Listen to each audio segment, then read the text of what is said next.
Mr. Mayor, thank you very much for the opportunity to share a little bit here.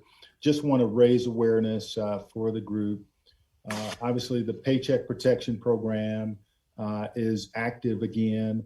And as of January 19th, we began accepting applications through all of our lending partners that were eligible. Initially, it started out where community financial institutions back on January the 11th were open, and that's where those initial applications were coming in for the first draw, and then subsequently the second draws. But now it's been open as of January 19th. And just for this group's information, the deadline for those applications is March the 31st. So if you're an organization or entity that is eligible, and perhaps if you've already received a first draw, you might take a look at the guidelines here for a second draw if it fits. And I'm going to go through just a few details for the sake of time. We won't take a real deep dive here, but we do have some opportunities coming up that I want to tell the group about, where you can hear a bit more of a deeper dive about the program. So some of the changes, some of the information for the first draw PPP loan. Eligibility now includes some additional types of entities. And I've got a slide here on the next slide that'll talk about that. Covered eligible expenses are expanded.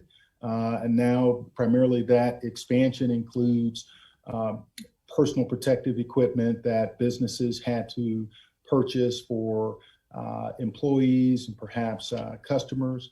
Also, obviously, under the Paycheck Protection Program, it included those other costs that were eligible. Expenses included mortgage interest, rent payment, interest on equipment like vehicles. So some of those things that were already going to be tax deductible, those things were also included, or a number of those things were included as eligible expenses under PPP. And we've got the full list on our website in the information about the program.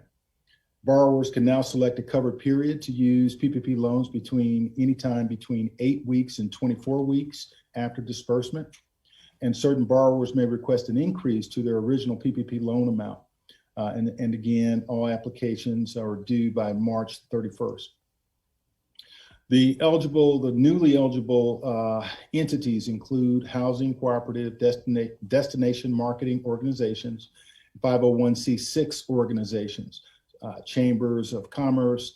I was on a call just a week ago with Adam Hartkey and Jesse, and we were talking with Wichita Festivals, and we were talking about the Shuttered Venue Operators Grant and whether or not Wichita Festivals would be eligible for that.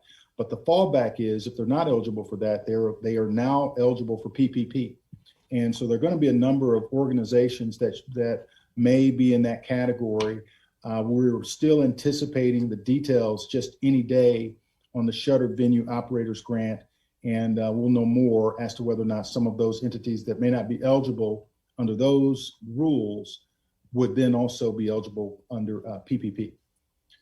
All right, and then eligible businesses also still include, obviously, all business entities, partnerships, corporations, LLCs.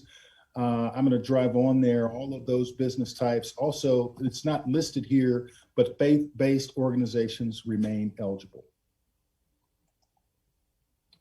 All right, and for borrowers that previously received a PPP loan, if you have 300 employees or less and suffered a 25% reduction in your gross receipts when you compare 2019 to 2020, they're eligible for these second draw loans, and the maximum loan amount is going to be 2.5 times the average monthly payroll costs, either 2019 or 2020, up to $2 million.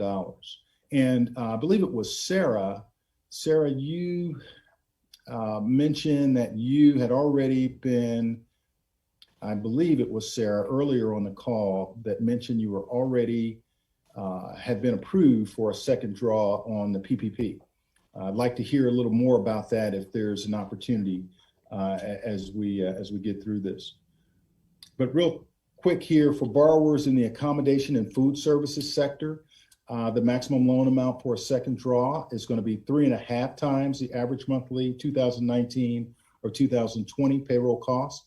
That's intended, it's recognizing that those food services entities, restaurants, that sort of thing have really been impacted with the stay-at-home orders, that sort of thing. And so the idea was to really try to give that industry a bit more help here. And second draw PPP loan applicants must submit the information. We've got an updated form. In fact, there are a few forms there that have been updated on the website. Just encourage you guys to check out the information there. Second draw PPP loan eligibility, you must have previously received the first draw, and additional eligibility criteria. It has used or will use, you have to have used the full PPP loan amount for eligible expenses before the second draw is dispersed. So for those that had received, that initial loan, you can't use the second one before. The first, looking here, we'll use the full first draw loan amount only for eligible expenses before that second draw. I think that's pretty important. And then obviously you have to demonstrate at least a 25% reduction in gross receipts between comparable quarters. And there's been a lot of questions about this, but it's actually quarters or it's the full year when you compare 2019 to 2020. All right. And I am going to stop there. I know we're running up. We're about 5 minutes on our time in case there are any questions. But there is one note here at the bottom. Coming soon, there's a simplified forgiveness application for PPP loans at 150,000 or less. So that forgiveness process is going to be streamlined for those loans that are at 150,000 or less. Natalie has her hand up. Yes, I had a question. I had saw when they rewrote the second draw PPP that they were going to remove the repayment of the advance on the first draw. Is that true, or? That is correct.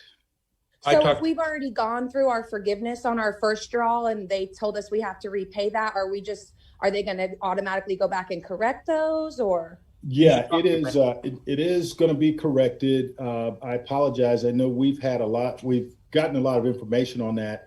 I'll tell you what I'll do as a follow-up to the call. I'll send the information on exactly how that's going to be reconciled, but that is correct. Okay, awesome. Thank you. I can add something to that. I talked to my bank yesterday, and I had received forgiveness for 4 of my businesses, and they had converted some of the idle advance or whatever into loans payable. And I just talked to my banker yesterday, and they said that they were expecting payment to come for those and to just pause on the payment. So you might talk to your lender and see how they want to handle that. But at this point, they should know that, payment is coming for the gap there between the PPP and idle funds. So perfect. If you've already made payments, are they going to refund those back to you? Payment. Okay, yeah. Cool. That's what they told me. The lender said they would refund the payment plus interest or whatever, I think. Okay, yeah, awesome. that is correct. That is correct. And I believe it's out. We've got a list of we've got a question and answer document out there. And I'm sure this one specifically is addressed, but I will put it